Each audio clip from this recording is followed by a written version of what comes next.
All India Malayali association ദേശീയ സമ്മേളനം കോഴിക്കോട് തുടരുകയാണ്. വർഗീയ കലാപവും ജാതിപ്പോരുമില്ലാത്ത കേരളത്തെ കൂടുതൽ പ്രൊമോട്ട് ചെയ്യണമെന്ന് മുഖ്യാതിഥി സംസ്ഥാന ഇന്റലിജൻസ് മേധാവി ADGP P. വിജയൻ പറഞ്ഞു.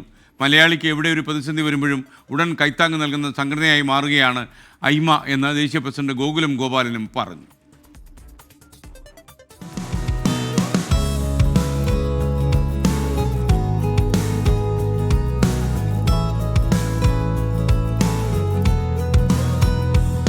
വിവിധ സംസ്ഥാനങ്ങളിലെ മലയാളി സംഘടനാ പ്രതിനിധികൾ ഒന്നിക്കുകയാണ്.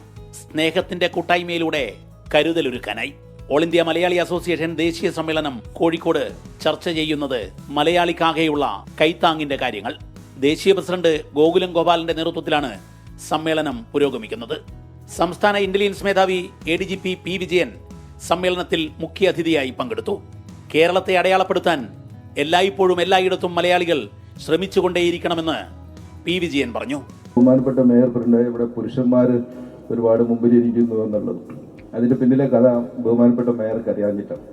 ശരിക്കും പല സ്ത്രീകളെയും വിജയിയാക്കാൻ വേണ്ടിയിട്ട് ഞങ്ങൾ മുമ്പിൽ വന്നിരിക്കുന്ന, ഉദാഹരണത്തിന് എൻ്റെ കീഴിൽ വർക്ക് ചെയ്യുന്ന DIG നിശാന്തിനിയാണ് ഇവിടെ വരേണ്ടിരുന്നത്. നിശാന്തിനിക്ക് ഒരു പരീക്ഷയും പിന്നെ അത് കഴിഞ്ഞിട്ട് ഷോപ്പിങ്ങിനും പോകാണ്ടായതുകൊണ്ട് എന്നോട് പറഞ്ഞ് സാറ് പോകണം.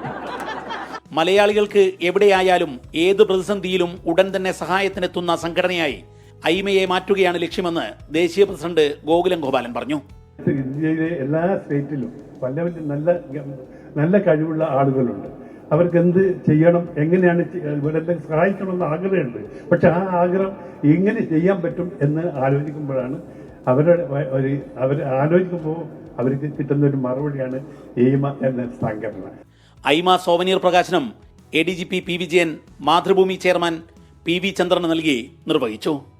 ദേശീയ സമ്മേളനത്തിന്റെ ഭാഗമായുള്ള വനിതാ സമ്മേളനം കോഴിക്കോട് മേയർ ബീന ഫിലിപ്പ് ഉദ്ഘാടനം ചെയ്തു. വനിതാ വിഭാഗം അധ്യക്ഷ അനിത പാലാരി അധ്യക്ഷയായിരുന്നു. ഐമ ഭാരവാഹികളായ KR Manoj, Babu Panicker, architect AK Prasanth, Raveendran Poyilur തുടങ്ങിയവർ സമ്മേളനത്തിൽ സംസാരിച്ചു. ഐമ അംഗങ്ങളുടെ കലാപരിപാടിയും സമ്മേളനത്തിന്റെ ഭാഗമായി.